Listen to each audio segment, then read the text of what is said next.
Happy Thursday already. The weeks, the days are flying by in quarantine. This is Slice of Life. That's Billy Harner. My name is Keith Rad from our humble abodes. And as always, our favorite social slice. Billy, let's start with you. So quarantine is probably the unhappiest place on earth. So for my social slice, I wanted to give us a taste of the happiest place on earth.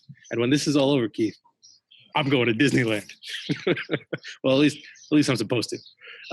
So I was very interested to see Shanghai Disney reopen this week after being closed for 3 months. And for the time being, they're limiting capacity to 30%, which is still sort of crazy to me because 30% of their capacity is still 24,000 people. So the fact that Shanghai Disneyland can normally have 80,000 people sort of makes sense when you think about how long you wait in line to go on the Matterhorn or whatever. So I guess that's about right. Visitors are required to wear masks and get their temperatures checked upon entry. There are social distancing guidelines on the rides and on the lines to get on the rides. There's a row between all riders on any of the actual rides, and there's 6 feet markers on the banisters, the handrails, and the line itself on the ground, so you can mark your 6 feet away from each other. There are no parades, and there are no indoor performances to avoid people congregating in confined spaces. But the bright side of everything is that, on average, the longest wait has only been about 10 minutes. So you miss out on the neon parade at night, but you only wait 10 minutes to go on Space Mountain. So it's a little bit of a fair trade. Interested to see how this sort of pans out. I know the Disney World down in Florida is sort of in process of getting things started. I think Disney Springs is the first thing that's going to be opening down there, where they have their shops and restaurants and things. That'll be opening, I think, in a couple days, actually, maybe the 20th or somewhere around there. So hopefully this is a step forward to getting life back to normal here in the States. Florida is one of the states that is easing up restrictions. So I guess we'll see what's going to happen here in Disney World, Florida, a little sooner than maybe we expected. Yeah, should you buy the Fast Pass still? I don't know. If your 3-hour wait is down to half hour, now is your 10-minute wait down to 30 seconds, and you're flying on these rides because there's 24,000 people in the place? I don't know. As long as they're producing those churros, that's all I'm concerned about when I get down there. Yes, churros for $24.99. Very rarely do I watch full-length videos online, but I can attest that last night around 9 o'clock, I watched every second, all 90 seconds, of the lineman punt return challenge from Wisconsin football practice sometime in 2019. SportsCenter, I guess, put this video out. But Brendan, roll the tape.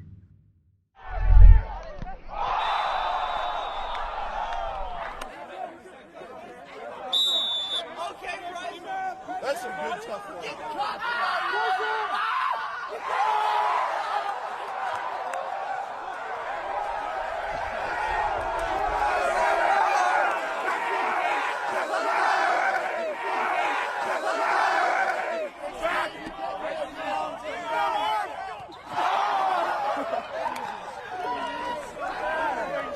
It's going right on the gun. Right on.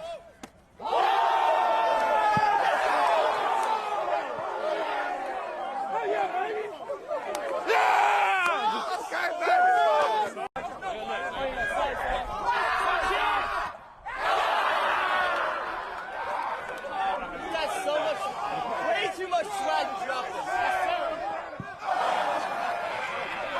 Rudy, come on!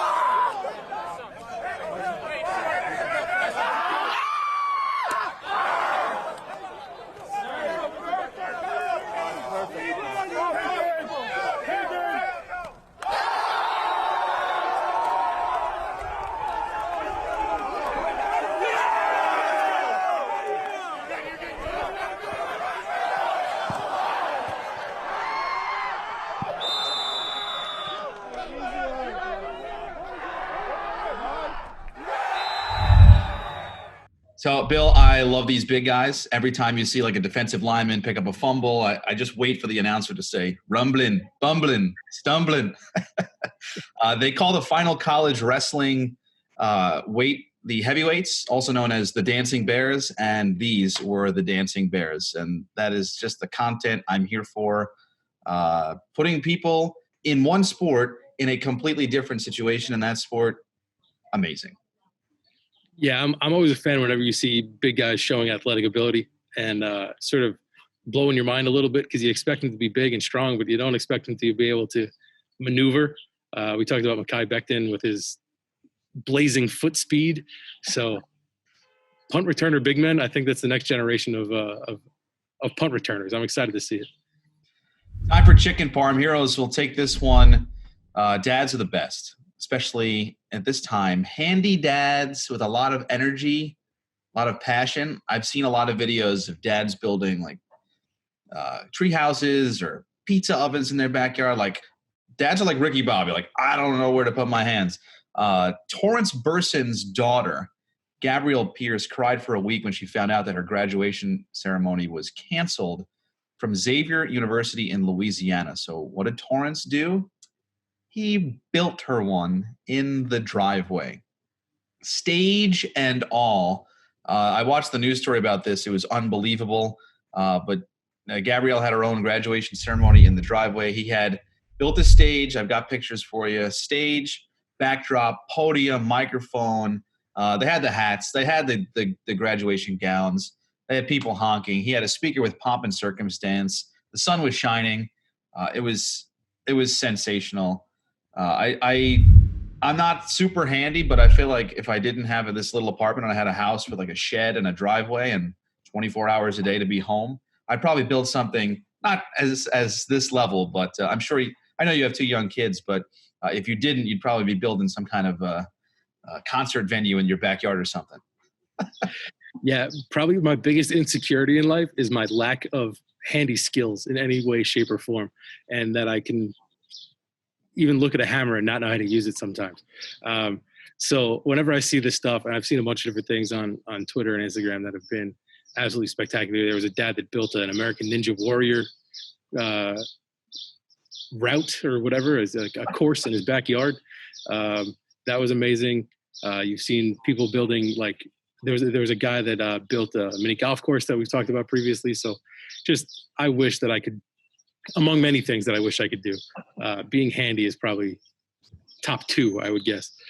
For my chicken farm hero, we're going to go to a land known more for its dairy than its sweets. But Morgan March McGlone is a 7-year-old in Wisconsin who is quite the little entrepreneur.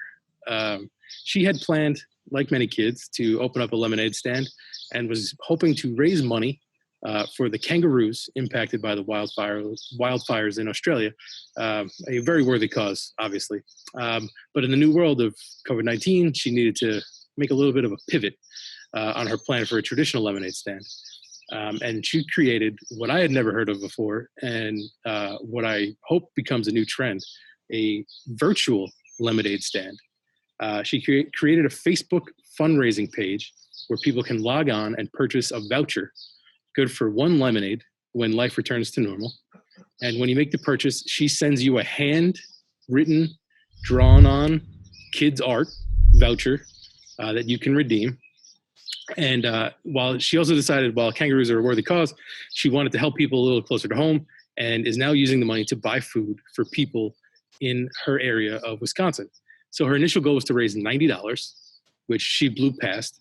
And then she created a video saying that she wanted to raise $1,500. And in order to do that, she told people that if they were going to buy her lemonade, she would let them snuggle with her puppy. So people love puppies, people love kids. So obviously successful. And not just the $1,500 level. She blew past that as well. To date, she has raised $16,000 with an additional $10,000 coming from a local bank that was going to match the first $10,000 she raised. So this is a 7-year-old girl who has now raised over $25,000 with a lemonade stand, a virtual lemonade stand. And she's currently responsible for feeding over 600 families for a week in her area of Wisconsin. So absolutely amazing stuff. This girl is putting all others to shame, I think, at 7 years old to have that sort of mentality and and that I guess insight into what we can do here in our new age. So congratulations to her, great job, and I hope this is something that sort of takes off in other places. Yeah, go Morgan, go. First of all, I love the fact that history repeats itself. You're basically selling WW2 war bonds. Like I'll give you a lemonade in a couple of months if you provide some cold hard cash now. It's just amazing that one person can do one thing that becomes another thing, and feed 600 families and raise $250,000. That's nuts. I mean, you and I are talking about we can't even use a hammer, and this girl's feeding half of Wisconsin. Right. Unbelievable stuff. Let's check in with sports. They do exist. I had a little bit of a tougher time finding my story, but that's why I'll hand it off to you today for this one. So how sports starved are we as a society? According to an article that was written in Banner Society, NCAA football, which is a video game that was produced by EA Sports, in 2014 was the last year it was produced before the Ed O'Bannon lawsuit and the fair usage of likeness and not getting paid and things like that. So in 2014 was the end of the video game. So it is now the hottest commodity basically on eBay, and people are searching for it and buying it in droves. You can actually buy the game it costs more to buy the actual game than to buy the PlayStation 3 or Xbox One or Xbox 360, that it is currently available on. The average price is about $150 for a 2014 NCAA video game by EA Sports. In fact, someone actually paid $72 for a version of the game that was listed as not working. So part of this is probably nostalgia. Part of it is also just the commentary on how much we as a society just love football and college football. But another part of it, I think, Barstool Sports, which is a very popular sports blog, obviously. Dan Katz, who's known as Big Cat on the show, pardon my take, he has been streaming these games where he has created a fictitious coach and has been following the career of this coach over the last few weeks, to the point where recently his fictitious coach was with USC, and they were playing in a Fiesta Bowl game, and there was 12,000 people that were streaming it on Twitch. So people are into it. It's sort of gotten a second life, and it has absolutely caused me to search my garage high and low for every PS3 game that I still have from my single days, somewhere in a box hidden. So hopefully I'll be able to pay for some groceries this week if I stumble upon some games. I love eBay for the fact that literally anything, working or not working, can be sold. There's a famous story that I tell that I had a finished empty bottle of bourbon that I put on eBay that somebody in, I believe it was the great state of Illinois, for about $10 or $12. An empty glass bottle, basically a non-functional bottle of bourbon. Amazing. Amazing story. For my sports story, Pete Alonso started Homers for Heroes. We highlighted that, I believe, a couple of weeks back on the show. Pete Alonso continues his torrid march to becoming the king of New York. He's already pretty much sat on the throne. Sorry, Aaron Judge. I think he's got you beat there a little bit, buddy. But hashtag LFGM, which he made popular at the end of 2019, he's now kind of combined the two. So you can purchase LFGM face masks. They have different Mets designs, the blue and orange that you can purchase, and it'll benefit Homers for Heroes. There's also some T-shirts. There's a mug. There's a bunch of other stuff.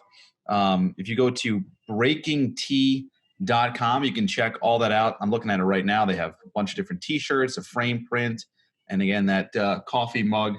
I think I had my paper cup here. Yeah, it's a little bit better than this little deli slicer that we got here, but go check that out because, again, Pete Alonso has been amazing, and the proceeds will benefit Homers for Heroes, which is hopefully something that he'll do when we get baseball back. But the fact that he's making an impact off the field, almost as big as the one he's made on the field, Bill, we've said it before, we love Pete Alonso. Yeah, I don't want to get on my soapbox again about how great Pete Alonso is and how lucky we are as Met fans to sort of have him take over the reins as the face of the franchise. But I just did sort of. But this is just another example of it, man. He just gets it. This is going to be his second season, and Major League Baseball. And he just has an understanding of what it means to be a leader, both in the community and on a team. And just, he just gets it and does all the right things and says all the right things. And he's just a perfect guy for New York. And I'm excited to see his career develop, not only because I'm a Mets fan, but obviously his connection to the Cyclones is something that we're super proud of as well. I hope you're enjoying Slice of Life. Tomorrow is big episode 30, which is insane to think about. But Bill, I'm enjoying it. Hopefully we can do this from the confines of our office eventually, but I guess things are going well right now.